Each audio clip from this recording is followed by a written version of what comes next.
Admittedly, when it took forever seemingly for Aaron Rodgers to sign in the summer, and there was some, kind of reservations from Steelers legends like Terry Bradshaw, what are we doing waiting around for this guy? I thought the same thing. Did the Steelers need to wait for Aaron Rodgers? And yet here he is, and he's been very, very productive, very good, and has not made any waves whatsoever compared to what we saw the last couple of years with the New York Jets. Do you feel like this is a different version of Aaron Rodgers we're watching this year? Yeah, I heard all the chatter that led up to him coming into it, and then I'm a person who likes to build relationship with that person, regardless of what I've heard, and let things take care of itself. And of course, a lot of opinions as it relates to, do you wait for him, do you not? Mike Tomlin and Aaron kept that communication going when he signed in the beginning of June. Then he was able to now get that offense under his belt, trying to learn the system. But since he's been here, since that day one of training camp, he's been nothing but a rock star. The players, the organization, everybody loves him. I just enjoy the fact of watching him build relationship with these young players, and that's carrying into the season. And as I look at him, the mobility, moving around, there's no ill effects of that injury that happened 2 years ago, and he's moving around a lot better. And guys are just feeding off of that, and I just love the look that he has, because it looks like he is having fun right now, and that's something he probably hasn't had over the last couple of years. And I wonder as well if he felt the weight of the world with the Jets and now doesn't. Maybe he understands that less is more in terms of what he needs to do for the Steelers to win football games. Feels like maybe some of that has been released. He's playing a little bit more free. What do you sense in terms of, perhaps a pressure that was on him the last couple of seasons that might not exist right now?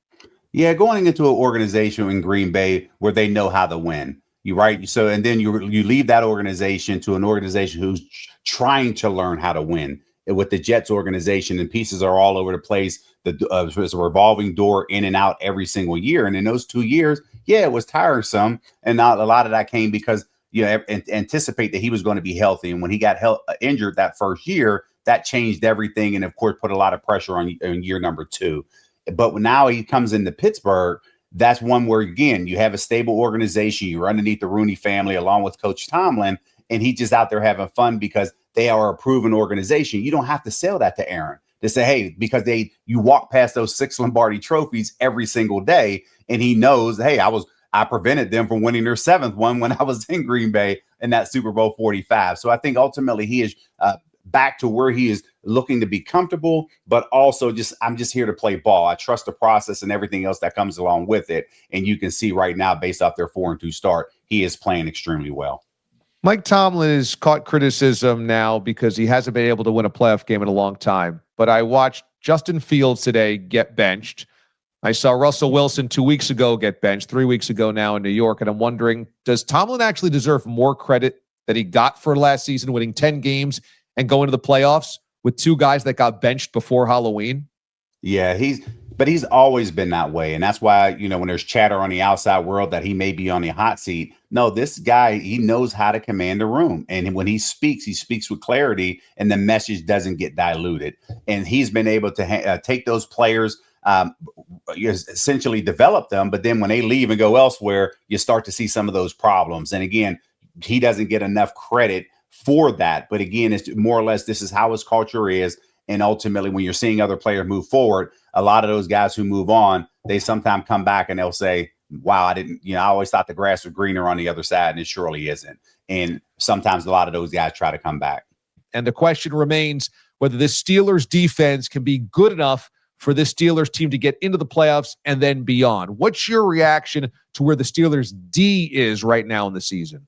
Yeah, it's not where they were hoping to be coming into this point of the season, because at the beginning of the season, Mike Tomlin used the term historic as it relates to what he felt this defense can become. They didn't get off to that great start, and I think mainly that was because their first-round draft pick, Derek Harmon, was injured, and he got back right around that New England game, week 3, and then you saw what was happening in week 4 against Minnesota. So that run defense was starting to shore up, but obviously those leaks started to happen mainly Thursday night when they played against the Bengals, a team that was dead last in rushing coming into it, but yet 147 yards that they were able to put together on this defense. So that's something that ultimately is not where they want to be. and now you're starting to see the leaks in the passing game. And a lot of that comes down to the miscommunication that is happening on the back end, where critical points of the game, they're just busting, and they can't allow that to happen. So they're correctable, but yet they're happening. So until they fix those mistakes, that's going to be something that we